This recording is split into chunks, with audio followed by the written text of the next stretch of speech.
क्या सफेद रोशनी वास्तव में सिर्फ सफेद होती है? अगर हम इसे एक प्रिज्म से गुजारें तो यह कई रंगों में बट जाती है।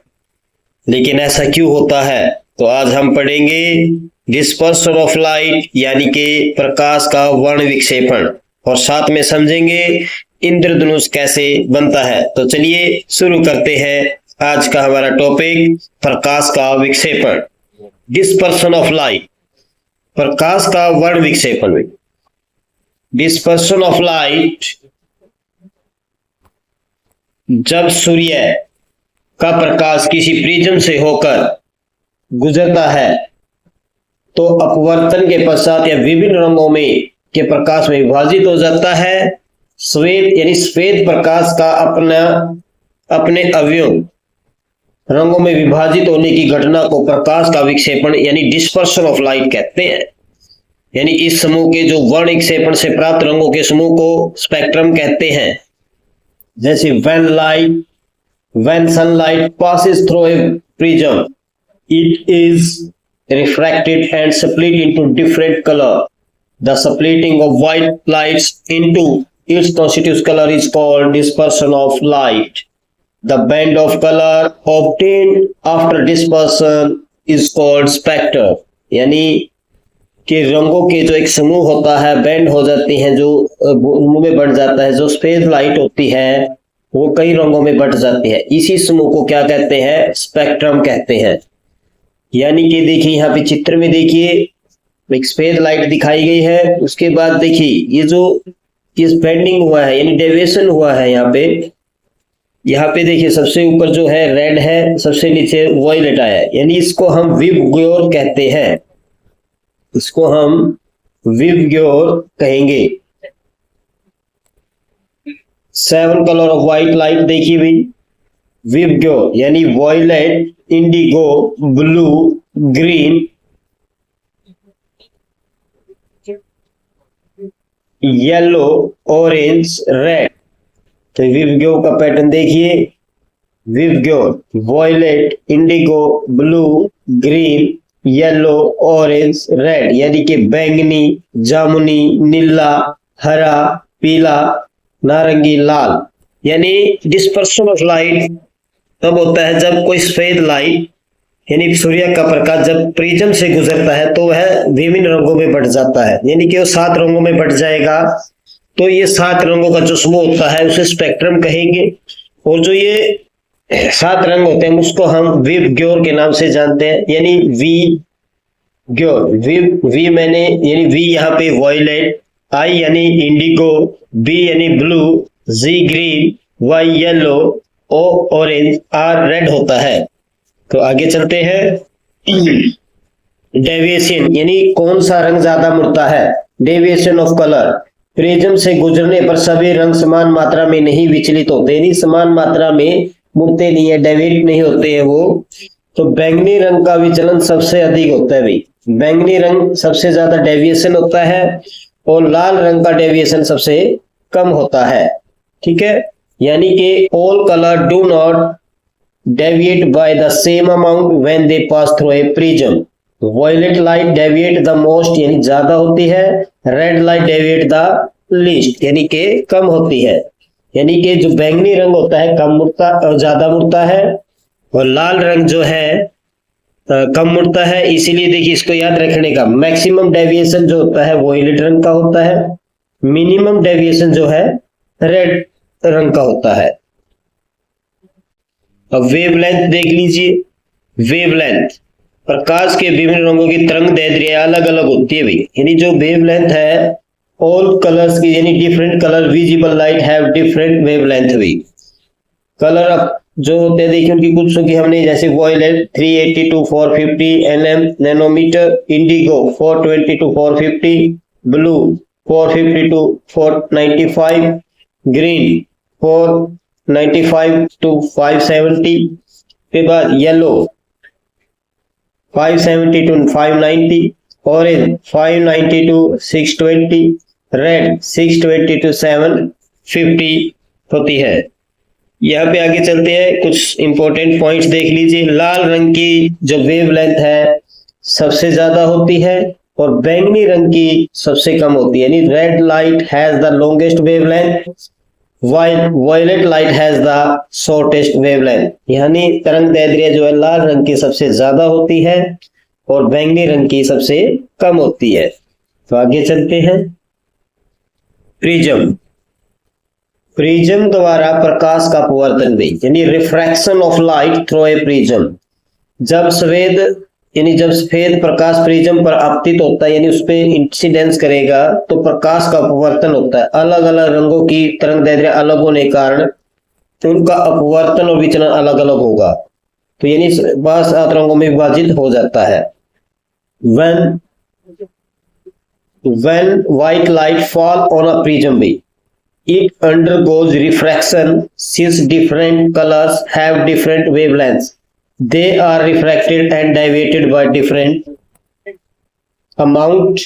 As a result, white light split into 7 colors, यानी 7 रंग, व्हाइट लाइट जो 7 रंगों में विभाजित हो जाता है। इसे ही प्रिज्म द्वारा प्रकाश का अपवर्तन कहेंगे। तो न्यूटन ने क्या प्रयोग किया था, देखिए न्यूटन ने प्रकाश के वर्ण क्षेत्र का प्रसिद्ध प्रयोग सर आइजैक न्यूटन ने 1666 यानी 1666 में किया था। भी द फेमस एक्सपेरिमेंट इसी के ऊपर किया था, डिस्पर्शन ऑफ लाइट पे, कि जो सफेद रंग है वो 7 रंगों में किस तरह से विभाजित होता है। अब हम अगले टॉपिक इंद्रधनुष यानी कि रेनबो पे विचार पर बातें करेंगे। उसके बारे में बताएंगे आपको कि इंद्रधनुष क्या होता है और ये कितने प्रकार के होते हैं और उसके लिए कौन कौन सी घटनाएं मुख्य रूप से उत्तरदायित्व होती है, यानी कौन कौन सी घटनाएं होती हैं जब इंद्रधनुष बनता है। वर्षा के बाद कभी कभी आकाश में दिखाई देने वाली 7 रंगों की धनुषाकार पट्टी को इंद्रधनुष कहते हैं। इंद्रधनुष को बनने के लिए 3 घटनाएं होनी चाहिए, होती हैं, आवश्यक है। सबसे पहले तो रिफ्रैक्शन होना जरूरी है, वर्ण विक्षेपण यानी अपवर्तन, वर्ण विक्षेप डिस्पर्शन होना जरूरी है। टोटल इंटरनल रिफ्लेक्शन, भाई इंटरनल रिफ्लेक्शन होना जरूरी है। उसके बाद देखिए अ rainbow is 7 colour arc that is sometime visible in the sky after rainfall, यानी वर्षा के बाद जो 7 रंगों की हमें कुछ पट्टियां दिखाई देती है, जो पट्टियां दिखाई देती है उसे ही हम इंद्रधनुष अर्थात रेनबो कहते हैं।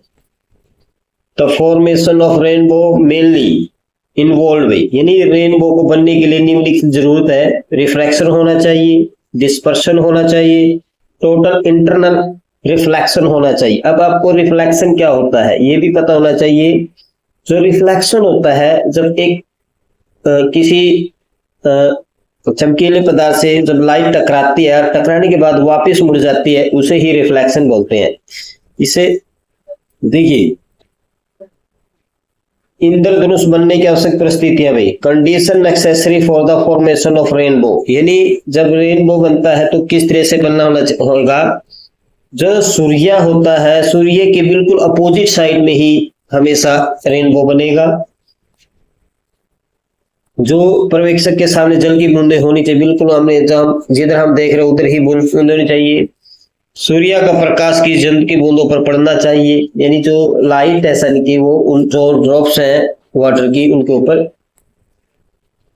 जो स्काई है यानी आकाश है हमारा, वो बिल्कुल साफ होना चाहिए। The sun should be behind the observer, यानी बिल्कुल उल्टा दिशा में होना चाहिए। आफ्टर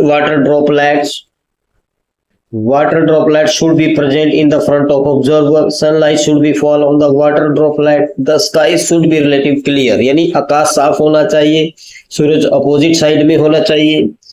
अब जो रेनबो होते हैं वो 2 टाइप्स के होते हैं। कितने टाइप्स के होते हैं? 2 टाइप्स के। एक होता है प्राइमरी, एक होता है secondary.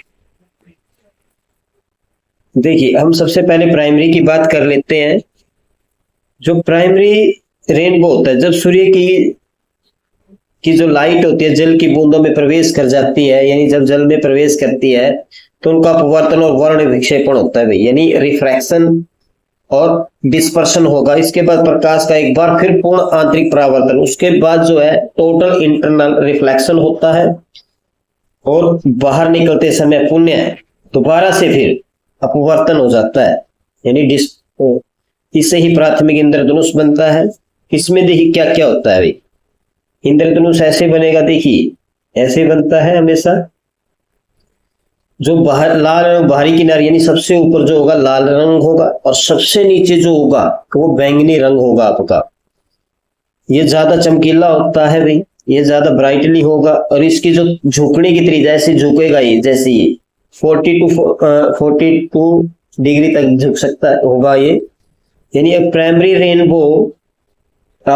rainbow is formed when sunlight undergoes refraction and dispersion inside a water droplet wave, followed by one total internal reflection and then refraction wave while emerging from the droplet।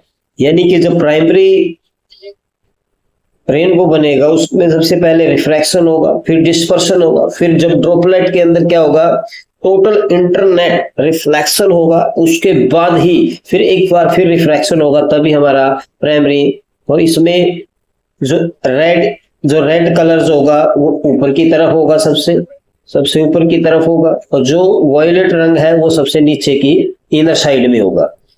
It is little brighter, ये ज्यादा चमकीला होता है। इसकी जो deviation ये radius जो होती है, इसकी जो रेडियस होती है, ये रेडियस जो है ये रेडियस है इसकी 40 से लेके 42 डिग्री होती है। यानी द्वितीयक इंद्रधनुष भी। सेकेंडरी रेनबो क्या होता है, देखिए यहाँ पे सेकेंडरी रेनबो जब सूर्य की लाइट यानी किरणें जल की बूंद के अंदर 2 बार क्या होगा, पूर्ण आंतरिक परावर्तन करती है, यानी टोटल इंटरनल रिफ्लेक्शन होगा, उसे ही हम क्या बोलते हैं, द्वितीय इंद्रधनुष बोलते हैं। इसमें देखिए भी अब ऊपर जो होगा वॉयलेट होगा,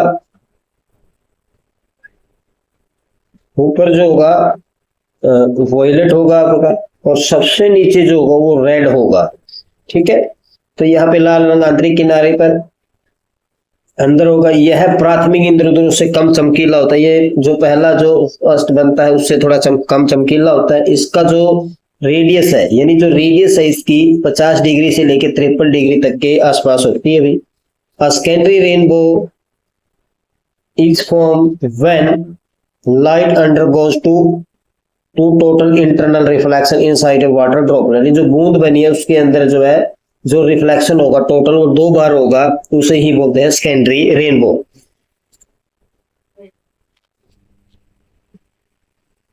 violet is the on the outer edge, यानी जो वॉयलेट कलर है वो बिल्कुल ऊपर होगा यहाँ पे, और जो रेड है बिल्कुल नीचे होगा। ठीक है, तो यहाँ पे देखिए it is less bright than primary rainbow, it is angular radius approximately 50 to 53 degree. ठीक है, अब आ जाते हैं हम अगले टॉपिक में, हमारे प्राथमिक रंग क्या होते हैं। प्राथमिक रंग कौन कौन से हैं? प्राथमिक रंग 3 होते हैं भाई। कितने होते हैं? 3 होते हैं। कितने होते हैं भाई? 3 होते हैं। क्या बता सकते हैं कौन से होंगे? तो जो प्राथमिक रंग होंगे RGB यानी रेड, ग्रीन, ब्लू, ये तीनों ही जो होते हैं प्राथमिक रंग होते हैं। इनको तीनों को मिलाने से कोई सा भी रंग प्राप्त किया जा सकता है भाई। लाल देखिए भी, रेड, ग्रीन, ब्लू, लाल, हरा, नीला, ये सभी जो है प्राइमरी कलर्स है हमारे। यानी इनको हम जो है देखिए इसको RGB भी कह सकते हैं। ठीक है भाई, RGB। अब दूसरे यानी सेकेंडरी जो दूसरे कलर होते हैं, देखिए भाई यानी 2 को मिलाने से कोई तीसरा कलर हमें प्राप्त होगा। देखिए 2 प्राथमिक रंगों को मिलाने पर द्वितीय रंग प्राप्त होता है भाई। यानी जब हम 2 प्राइमरी रंग को आपस में मिला देंगे तो हमें सेकेंडरी कलर्स प्राप्त होते हैं। जैसे कि अगर हम लाल और नीले को आपस में मिला देते हैं तो मैजेंटा हमें प्राप्त होगा। उसके बाद अगर हम रेड, ब्लू यानी हरा और नीले को मिला देते हैं तो सियान प्राप्त होगा। उसके बाद अगर हम लाल और हरे को मिला देते हैं तो हमें पीला प्राप्त होगा। तो ध्यान रखिएगा, दोबारा देख लीजिए एक बार फिर कि प्राथमिक रंग होते क्या है। प्राथमिक रंग वो होते हैं जिनको 2 रंगों को प्राथमिक रंगों को मिलाने से ही हमें अन्य रंग प्राप्त होते हैं। ये 3 होते हैं भाई। कौन कौन से होते हैं 3? देखिए रेड, ग्रीन, ब्लू, इनको RGB भी कह सकते हैं हम, यानी red, green, blue, red, green, blue. दो सेकेंडरी, जब दो प्राइमरी रंग को हम आपस में मिला देते हैं तो हमें सेकेंडरी रंग प्राप्त होते हैं। जैसे कि लाल और नीला को मिलाने से मैजेंटा, हरा और नीला मिलाने से सियान प्राप्त हुआ, लाल और हरा मिलाने से पीला प्राप्त हुआ। इसी प्रकार देखिए पूरक रंग कौन से होते हैं, जब कोई दो रंग, जब हम पूरक रंगों को मिलाते हैं तो हमें एक व्हाइट रंग यानी व्हाइट कलर प्राप्त होता है। भाई जब दो रंगों को उचित अनुपात में मिलाया जाता है, देखिए अभी दिया भी गया है कि भी जब दो रंगों को उचित अनुपात में मिलाने से हमें जब श्वेत प्रकाश प्राप्त होता है तो उन रंगों को पूरक रंग कहते हैं, यानी इन्हें कंप्लीमेंट्री कलर्स कहते हैं। Two colours which when mixed in a suitable proportion produce white light are called complementary colors। ये जब देखिए एग्जांपल देख लीजिए, अगर हम रेड और सियान को मिला देते तो व्हाइट प्राप्त होगा हमें, ग्रीन और मैजेंटा को मिलाने से भी हमें व्हाइट प्राप्त होगा, ब्लू और येलो को मिलाने से भी हमें व्हाइट प्राप्त होगा। तो यहाँ पे देखिए रेड और ग्रीन और ब्लू यानी इन तीन रंगों को मिलाने से भी हमें व्हाइट प्राप्त हो जाएगा। यानी जब हम दो पूरक रंगों को आपस में मिला देते हैं, तीन रंगों को मिला देते हैं तो हमें जब भी व्हाइट प्राप्त हो तो इन्हें ही पूरक रंग कहा जाता है। वस्तु का रंग कैसे होता है, देखिए भी कलर, जब प्रकाश की किरण किसी वस्तु पर पड़ती है तो वस्तु कुछ रंगों के प्रकाश को अवशोषित करती है और कुछ रंगों का परावर्तित करती है। वस्तु का वही रंग हमें दिखाई देता है जिस रंग के प्रकाश को हमारी आंखों की ओर परावर्तित करती है, यानी रिफ्लेक्शन होता है जिस रंग का भी। तो when light fall on object absorb some color and reflect some color way, उस कलर को ऑब्जॉर्व कर लेती है और एक कलर को रिफ्लेक्ट कर, जिस कलर को वो रिफ्लेक्ट कर रही है यानी परावर्तित कर रही है उसको ही वही रंग जो है वस्तु का होगा। जैसे कि आगे देखिए we see the color of the light that is reflected by object toward our eyes। भाई उदाहरण देखिए, लाल वस्तु रेड ऑब्जेक्ट है, लाल प्रकाश में तो परावर्तित करती है, यानी वो अगर हमें कोई वस्तु लाल दिखाई दे रही है तो वह उस रंग को रिफ्लेक्ट कर रही है। काली वस्तु कब दिखाई देती है हमें, काली वस्तु अवशोषित यानी उस सारे रंगों को ऑब्जॉर्व कर लेती है, किसी भी रंग को रिफ्लेक्ट नहीं कर पाती है और वो काली वस्तु दिखाई देगी। और जो वस्तु सफेद दिखाई देती है हमें, वो सभी रंगों को क्या कर देती है, रिफ्लेक्ट कर देती है, जिसकी वजह से हमें वो सफेद दिखाई देती है। रंगीन प्रकाश में वस्तुओं का रंग भी, यानी अगर हम किसी वस्तु पर रंगीन प्रकाश डाल दें तो वस्तु हमें कैसी दिखाई देगी। किसी वस्तु का दिखाई देने वाला रंग उस पर पड़ने वाले रंग के भी निर्भर करता है। उदाहरण के लिए हरी पत्तियां सामान्य प्रकाश में हरी दिखाई देती क्योंकि वह हरे प्रकाश को परावर्तित करती है। यदि हरी पत्तियों पर केवल लाल प्रकाश डाला जाए तो हमें बिल्कुल गहरी या फिर काली दिखाई देंगी। भाई देखिए यहाँ पे the apparent color of an object also depend on the color of light falling on it। For example, green leaves appear green in the white light because they reflect green light। Under only red light green leaves may be appear very dark or black। भी फिर लाल। अब हम करेंगे exercise, अब हम exercise करेंगे। देखिए यहाँ पे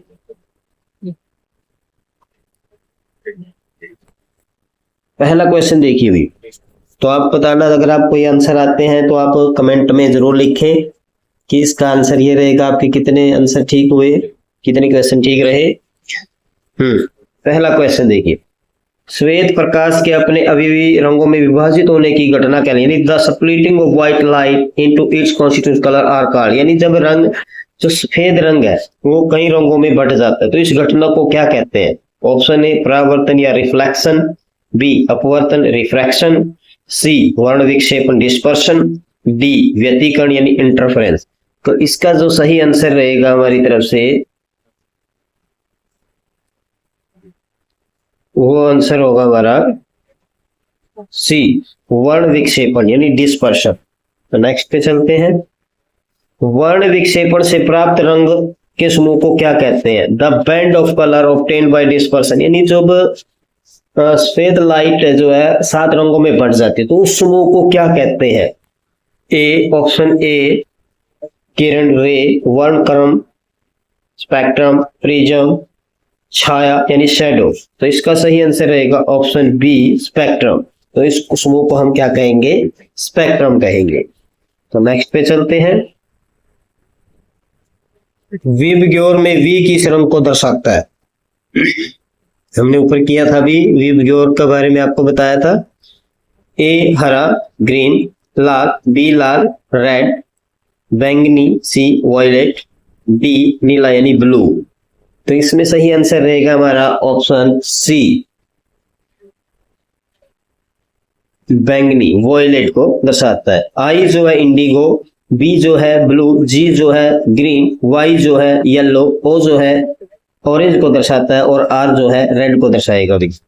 प्रिज्म से गुजरते समय, प्रिज्म से गुजरते समय सबसे ज्यादा कौन सा रंग मुड़ता है यानी विचलित होता है, यानी भाई डाइवर्ट होता है। सबसे ज्यादा डाइवर्ट कौन सा रंग होता है? Which colour divert the most while passing through a prism? Option A red, option B yellow, option C green, option D violet. तो इसका सही आंसर रहेगा ऑप्शन डी वॉयलेट का सबसे ज्यादा विचलन होता है। तो नेक्स्ट पे चलते हैं। देखिए प्रिज्म में किस रंग का विचलन सबसे कम होता है, यानी अब सबसे कम कौन सा डाइवर्ट होता है यानी कम मुड़ता है भी? Option A violet, option B red, option C blue, option D yellow. तो सबसे कम जो रंग मुड़ता है वो ऑप्शन बी यानी कि रेड रंग सबसे कम विचलित होता है, अर्थात वो डेविएशन कम होता है, उसका कम मुड़ाव होता है। तो नेक्स्ट पे चलते हैं। किस रंग की तरंगदैर्घ्य सबसे अधिक होती है, यानी किस रंग में जो वेवलेंथ है, लॉन्गेस्ट वेवलेंथ होती है, सबसे ज्यादा होती है उसकी? Option A violet, option B blue, option C green, option D red. तो इसका सही आंसर रहेगा ऑप्शन डी, लाल रंग की सबसे ज्यादा होती है और सबसे कम होती है बैंगनी रंग। ठीक है, तो यहाँ पे चलते हैं अगले। प्रकाश विक्षेपण का प्रसिद्ध प्रयोग किसने किया था? Who perform the famous experiment on dispersion of light wave? Option A Newton, option B Einstein, option C Rutherford, option D ferrite. तो इसका सही आंसर रहेगा हमारा ऑप्शन ए न्यूटन। तो नेक्स्ट पे चलते हैं। इंद्रधनुष बनने में कौन कौन सी घटनाएं महत्वपूर्ण है? Which phenomena are important in the formation of rainbow? Only refraction, only refraction, dispersion and total internal reflection, option D only interference. तो ऑप्शन सी जो है इसका सही आंसर रहेगा हमारा अपवर्तन, वर्ण विक्षेपण, पूर्ण आंतरिक परावर्तन। यानी इंद्रधनुष में यानी रेनबो बनने के लिए तीनों कंडीशन होनी जरूरी है। तो चलिए आगे। प्राथमिक इंद्रधनुष में बाहरी किनारे पर कौन सा रंग होता है, यानी जो प्राइमरी रेनबो है तो उसके ऊपर सबसे ऊपर कौन सा रंग होगा? Option A violet, option B green, option C red, option D नीला। तो इसका जो सही आंसर आएगा ऑप्शन सी रेड। रेड रंग जो है सबसे ऊपर होता है, रेड रंग जो है सबसे ऊपर होगा, यानी बाहर होगा ये बाहरी द्वितीय में भी बाहरी किनारे पर। अब यानी पहले प्राइमरी में पूछ रहा है, सेकेंडरी रेनबो में पूछ रहा है कि बाहरी किनारे पर कौन सा रंग होगा?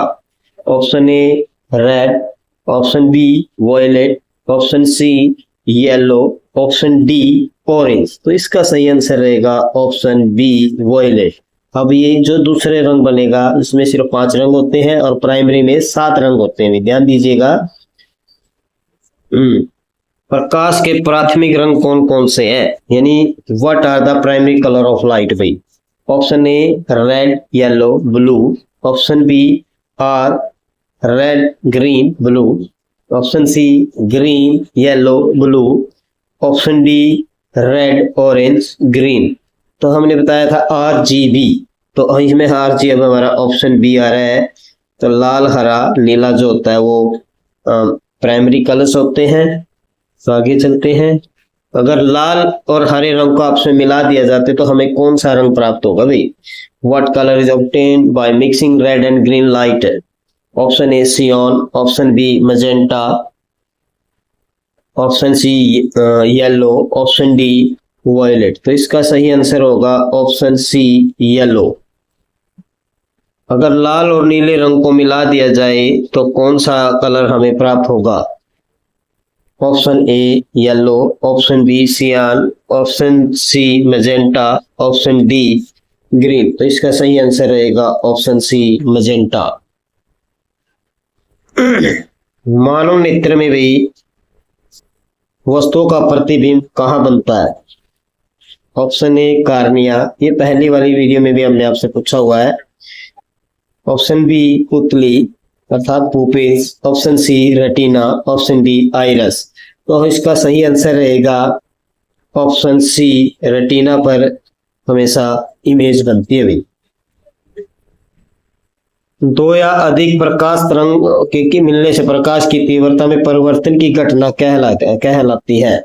Option A dispersion, option B interference, option C परावर्तन, ऑप्शन डी ध्रुवण यानी पोलराइजेशन। तो इसमें हमारा सही आंसर रहेगा option B interference. Thank you, आज के लिए बस इतना ही, क्योंकि फिर मिलते हैं अगली वीडियो में। अगर आपको यह वीडियो पसंद आई हो तो बलिंदर सर क्लासेस चैनल को लाइक करें, सब्सक्राइब करें, शेयर करें। Thank you, have a nice day.